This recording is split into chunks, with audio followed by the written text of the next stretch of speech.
Hey everyone, and welcome back to the channel.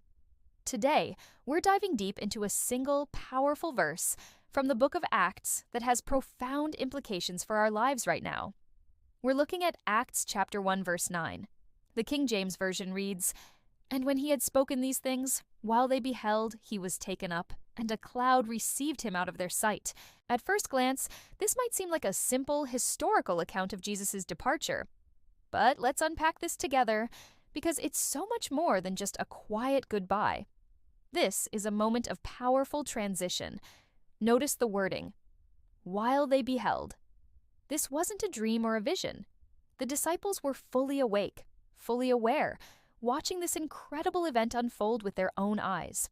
Jesus didn't just vanish, he was actively taken up.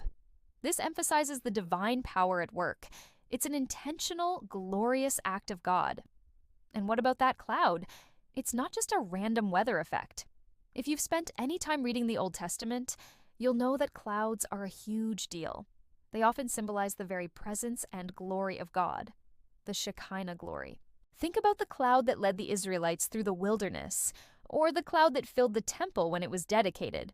So, when a cloud receives Jesus, it's a divine stamp of approval. It's a declaration that Jesus is not just disappearing into the atmosphere. He is being welcomed back into the glorious presence of the Father. He is being exalted. This moment marks the completion of his earthly mission. His work of redemption on the cross is finished. His resurrection has conquered death.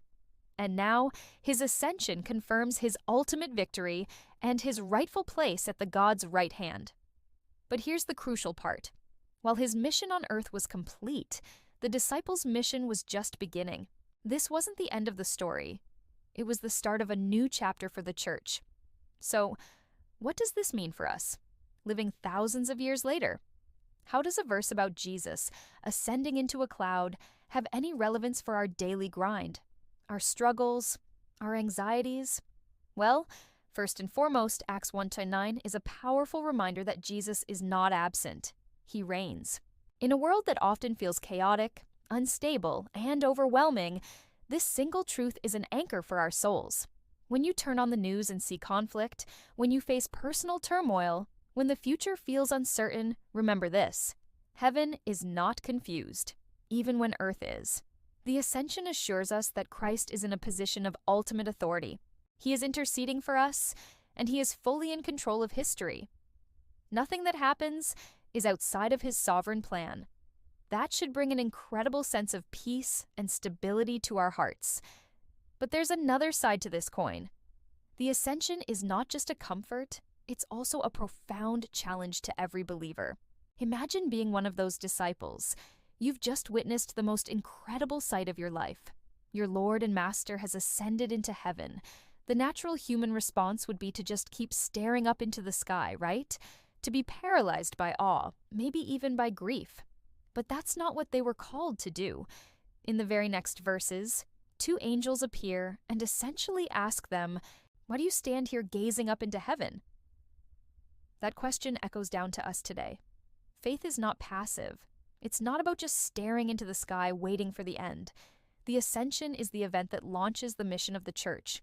We are meant to live, to serve, to love, and to be his witnesses right where we are, in our families, our workplaces, our communities.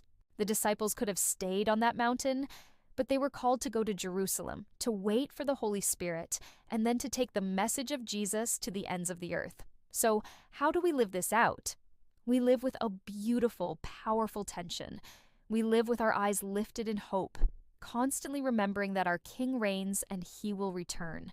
That hope gives us perspective and endurance. But at the same time, we live with our feet firmly planted in action. We get our hands dirty.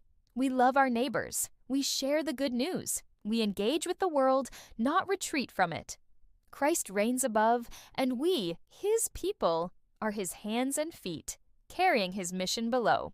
The ascension isn't just about where Jesus went. It's about what we do in response. It's the fuel for our mission and the foundation of our hope. Let that sink in this week. When life gets tough, look up and remember who is on the throne. And then, with that confidence, look around and ask, "Lord, how can I serve you right here, right now?" Thanks so much for watching. If this message resonated with you, hit that like button and consider subscribing for more content like this. Drop a comment below and let me know how the ascension of Jesus encourages you in your daily life. I love hearing from you. Until next time, stay blessed.